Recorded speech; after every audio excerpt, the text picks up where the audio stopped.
આ તરફ ગીર સોમનાથમાં કાર્તિકી પૂર્ણિમાનો મેળો યોજાઈ રહ્યો છે, પરંતુ આ મેળામાં જે અલગ અલગ રાઇડ્સ હોય છે, રાઇડ્સને હવે બંધ રાખવાનો નિર્ણય હાલના સમયે સંચાલકોએ લીધો। 200 જેટલી મોટી રાઇડ્સ કે જેને બંધ રાખવાનો નિર્ણય લીધો, જેને લઈને જે નિર્ણય જે સ્ટોલ ધારકો છે અથવા તો જે રાઇડ્સ ચલાવનાર વ્યક્તિઓ છે, તે સંચાલકો છે, તેમનામાં ખાસ રોષ જોવા મળી રહ્યો છે। બિલકુલ 1955 થી આ મેળો ચાલતો આવે છે, એની પાછળ અનેક આસ્થા પણ છે, માન્યતાઓ પણ છે, વાયકાઓ પણ છે, પરંતુ આ મેળો અત્યારે વિવાદમાં સપડાયો છે।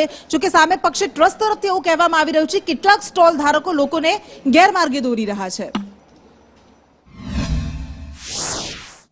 મહત્તમ ભાવવાળી એજન્સીના ટેન્ડર આપવામાં આવ્યું હતું, પરંતુ એજન્સી દ્વારા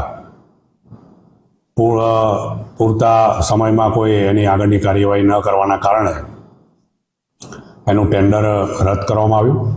આવા 2 કે 5 જે સ્ટોલ ધારકો છે એ લોકોને ગેરમાર્ગે દોરે છે। યાત્રાધામ સોમનાથ ખાતે યોજાતો પરંપરાગત કાર્તિકી પૂર્ણિમાનો મેળો આ વર્ષે વિવાદોના વમળમાં ફસાયો છે। ખાસ કરીને આપ જે જોઈ રહ્યા છો તે આ મેળાનું પ્રાંગણ છે। આવતીકાલથી આ મેળાનો શુભારંભ થવાનો છે, પરંતુ આ વખતે પ્રથમવાર એવું બનશે કે આ જે મોટા હાઈરાઇઝ જે ફજત ફાળકાઓ છે તે બંધ રહેશે। સોમનાથ ટ્રસ્ટ દ્વારા આ જે આખો પોર્શન છે તેને કોર્ડન કરી દેવામાં આવ્યું છે। જે સોમનાથ ટ્રસ્ટ દ્વારા હજુ અધિકારિકતા રીતે કંઈ જણાવવામાં નથી આવ્યું, પણ એવું જાણવા મળ્યું છે કે સોમનાથ ટ્રસ્ટ દ્વારા આ જે મોટા હાઈરાઇઝ જે ફજત ફાળકાઓ છે તેનું ટેન્ડર રદ કરી દેવામાં આવ્યું છે ને તેની 10 લાખની ડિપોઝિટ જપ્ત કરી દેવામાં આવી છે। તે આ જે મોટી ચકડોળ છે એ બધી સદંતર બંધ રહેવાની છે એવું સોમનાથ ટ્રસ્ટનું કહેવાનું છે। કાલે અમે રૂબરૂ મેળા રજૂઆત કરી, લેખિતમાં રજૂઆત કરી, પણ સાહેબનું એવું કહેવાનું છે કે આ બધી ચકડોળ મોટી બંધ રહેવાની છે સદંતર, અને જે નાની ચકડોળ છે, જે નાના બચ્ચા પાર્ટીની બાળકોની છે, એ ચાલુ રહેશે અને કાર્યક્રમ પ્રોગ્રામ ચાલુ રહેશે।